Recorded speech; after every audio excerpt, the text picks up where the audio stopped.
और अब बात करते हैं बिहार की, जहां फटा पोस्टर निकला सीएम की कहानी शुरू हो गई है। बिहार में फिर से नई सरकार बनेगी। इस बड़े सियासी उलटफेर का काउंटडाउन शुरू हो गया है। राज्य के मुख्यमंत्री नीतीश कुमार के दिल्ली जाने के बाद राज्यसभा के पद के लिए शपथ ग्रहण समारोह होगा। राज्यसभा सदस्य के रूप में शपथ लेने के बाद नीतीश कुमार पटना वापस लौटेंगे और राज्यपाल को मुख्यमंत्री पद का इस्तीफा सौंपेंगे। इसी के साथ बिहार में नई सरकार के आकार लेने का काउंटडाउन शुरू हो जाएगा। बिहार के मंत्री और मुख्यमंत्री के करीबी सहयोगी विजय कुमार चौधरी ने साफ कर दिया है कि नीतीश कुमार राज्यसभा सदस्य के रूप में शपथ लेने के बाद पटना लौटेंगे और सीएम पद से इस्तीफा देंगे। लेकिन बीजेपी में चिंतन मंथन, पार्टी किसे मुख्यमंत्री बनाएगी, इसकी चर्चाएं जोरों पर है। चर्चा ये भी है कि सम्राट चौधरी के नाम की यहाँ चिंतन मंथन हो रहा है और उन्हें मुख्यमंत्री बनाया जा सकता है। लेकिन क्यों कहा हमने फटा पोस्टर निकला सीएम, दरअसल उसकी कहानी अब आपको समझाता हूं। सम्राट चौधरी के नाम वाले पोस्टर पर विवाद मच गया। इस बीच बीजेपी कार्यालय के पास लगे पोस्टर को लेकर जमकर विवाद देखने को मिला। पोस्टर में लिखा था, वाल्मीकि समाज की यही पुकार, बिहार में हो सम्राट सरकार। पोस्टर लगवाने वाले का नाम राजेश कुमार वाल्मीकि बताया जा रहा है, लेकिन पोस्टर लगने के बाद उसे फाड़ दिया गया। बीजेपी के कार्यकर्ताओं ने ही उस पोस्टर को वहां से फाड़कर हटा दिया। बीजेपी मीडिया प्रभारी दानिश इकबाल ने कहा कि उन्हें नहीं पता कि पोस्टर किसने लगाया और पोस्टर का इससे बीजेपी का इससे कोई लेना देना नहीं। दरअसल बता दें आपको कि बिहार के दिग्गज नेता बैठक में दिल्ली में शामिल होंगे। 10 अप्रैल को होने वाली बैठक बीजेपी के राष्ट्रीय अध्यक्ष नितिन नवीन की अध्यक्षता में होगी। इसमें बिहार बीजेपी कोर ग्रुप के तमाम दिग्गज और दिल्ली के शीर्ष नेता शामिल होंगे। बैठक में बिहार प्रदेश अध्यक्ष संजय सरावगी, डिप्टी सीएम सम्राट चौधरी, विजय कुमार सिन्हा मौजूद रहेंगे। इनके अलावा नित्यानंद राय, संजय जायसवाल, क्षेत्रीय संगठन महामंत्री नागेंद्र जी, प्रदेश संगठन महामंत्री भीखू भाई दलसानिया भी मौजूद रहेंगे। इस महागठबंधन के लिए बिहार सरकार के मंत्री दिलीप जायसवाल और मंगल पांडे जैसे नेताओं को भी बुलावा भेजा गया। अब सवाल यह है, क्या हो सकता है बिहार में नए मंत्रिमंडल का फॉर्मूला? बीजेपी कोटे से मुख्यमंत्री की कुर्सी के अलावा 14 से 15 मंत्री बन सकते हैं। जेडीयू के कोटे से एक डिप्टी सीएम और 15 से 16 मंत्री बनाए जा सकते हैं। विधानसभा अध्यक्ष का पद भी जेडीयू के पास आ सकता है। चिराग पासवान की पार्टी से 2 मंत्री हो सकते हैं। हम यानी कि हिंदुस्तान आवाम मोर्चा, जो कि जीतन राम मांझी की पार्टी है, और आरएलएम यानी कि राष्ट्रीय लोक मोर्चा, दोनों पार्टियों के एक मंत्री बन सकते हैं। बिहार में नई सरकार के गठन की तैयारियां अंतिम चरण में आ चुकी हैं। करीब 2 दशक बाद नीतीश कुमार के बिना बिहार में सरकार बनने जा रही है। जानकारी मिली है कि सरकार का फॉर्मूला तय हो चुका है। एनडीए नेतृत्व चुनेगा बिहार का मुख्यमंत्री, ये रामकृपाल यादव ने कहा है। नीतीश कुमार के राज्यसभा सदस्य चुने जाने के बाद बिहार की राजनीति में हलचल काफी तेज है। राज्य का अगला मुख्यमंत्री कौन बनेगा, ये चर्चा चल रही है। बिहार सरकार के मंत्री रामकृपाल यादव ने इस पर प्रतिक्रिया देते हुए कहा कि नीतीश कुमार अब राज्यसभा के सदस्य चुनेंगे। इसके साथ ही एक निर्धारित प्रक्रिया होती है जिसके अनुसार उन्हें शपथ लेनी होगी। इस प्रक्रिया के तहत उन्हें विधान परिषद की सदस्यता से इस्तीफा भी दे दिया है, जहां के वो सदस्य थे। इसके साथ ही रामकृपाल यादव ने कहा कि अब आगे क्या होगा, ये आने वाले दिनों में स्थिति साफ हो जाएगी। उन्होंने बताया कि एनडीए विधायक दल की बैठक होगी जिसमें सभी आवश्यक प्रक्रियाएं पूरी की जाएंगी। इसके बाद विधायक दल से नए नेता का चयन किया जाएगा और वही व्यक्ति बिहार के मुख्यमंत्री के तौर पर शपथ लेगा।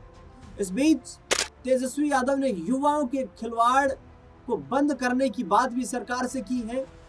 बिहार लोक सेवा आयोग यानी कि बीपीएससी के 4थे चरण की शिक्षक पात्रता परीक्षा टीआरई 4 को लेकर हो रही देरी पर राज्य की राजनीति गर्म हो चुकी है। इस बीच बिहार विधानसभा में विपक्ष के नेता तेजस्वी यादव ने कहा कि टीआरई 4 में विलंब कर एनडीए सरकार लाखों युवाओं के जीवन से खिलवाड़ बंद कर दे।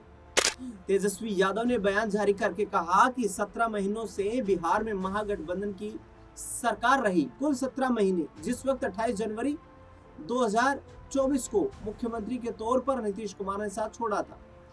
तेजस्वी यादव ने कहा कि 17 महीनों की महागठबंधन सरकार में शिक्षा विभाग को राजद कोटे में लेकर सर्वप्रथम युद्ध स्तर पर शिक्षा विभाग में TRE 1 और TRE 2 के अंतर्गत निर्धारित समय सीमा के अंदर बिना किसी पेपर लीक संपूर्ण पारदर्शिता के साथ रिकॉर्ड 2,20,000 से अधिक अभ्यर्थियों को नियुक्ति पत्र देकर नियुक्ति करवाई गई।